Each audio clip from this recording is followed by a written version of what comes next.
ယူသေးထလာတဲ့မိဘများ၏ချစ်ခင်လေးစားပါသောသတ္တမီပေါ်တို့မင်္ဂလာပါနဲ့ပြည့်စုံတဲ့ဇူလိုင်26မိဘများပွဲနေ့မှာ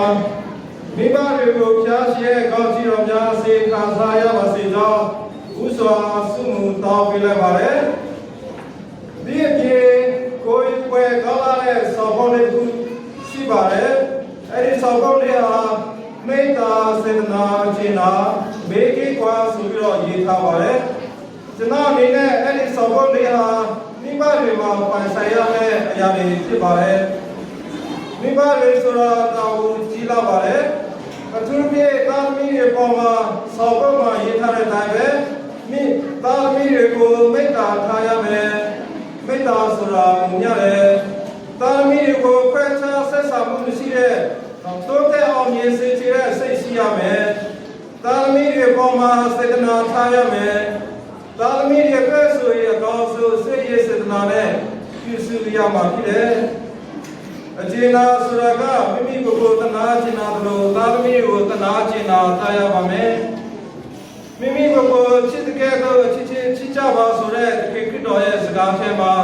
မိဘတွေလည်းချစ်တော်ရမယ်တာဝတ္တရားတွေရှိပါတယ်။ဘေကေကွာဆိုတာကမိဘတွေကိုသာသမီအပြည့်အထဲမကြရောက်အောင်ကာကွယ်ပေးရမှာ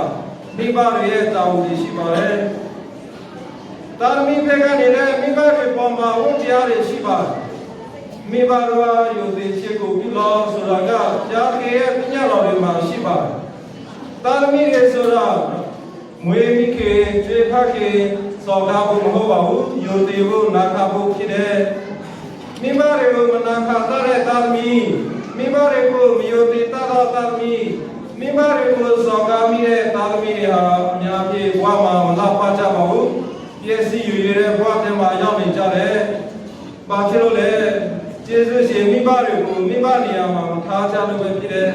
။အဲဒါကြောင့်သာသမီတွေကမိဘဆိုတာပြန်ပြီးတော့ကျေးဇူးတင်ဖို့လို့မင်းမစွမ်းဖြစ်လာတဲ့အခါပြုစုရမယ်တာဝတ္တရားရှိပါတယ်။အမေမရှိတဲ့သာသမီဟာအမိုးမပါတဲ့အထက်မှာနေရတယ်တူတယ်။အဖေမရှိတဲ့သာသမီဟာတိုင်မရှိတဲ့အိမ်မှာနေရတယ်တူတယ်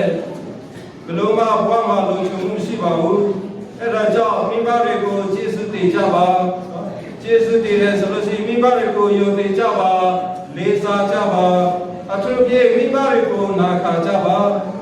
အဲ့ဒီအရာလေးတွေကြည့်ကြမယ်ဆိုလို့ရှိရင်သာသမီရဲ့ခြေဥတွေတာဝန်ကြည့်ပူတာဖြစ်တဲ့ကျိုးစားကြည့်ကြပါလို့မှာထားဖြစ်ပါတယ်။မိဘတွေရဲ့အကြောင်းအရေးအတွက်လည်းဖျားရှိထားမှာစွတ်တော်ပြရမှာဖြစ်ပါတယ်။နောက်ဆုံးအနေနဲ့မိဘတွေကသာသမီတွေပေါ်မှာတာဝန်ရှိသလိုသာသမီတွေလည်းမိဘတွေပေါ်မှာဝတ်တရားရှိပါတယ်။တာဝန်ကျေသောမိဘများဖြစ်ကြပါစေ။ဝတ်တရားကျေပူသောသာသမီများဖြစ်ကြပါစေ။အလုံးပေါ်ဖျားကြီးအမြဲတမ်းကောင်းချီးပေးပါစေ။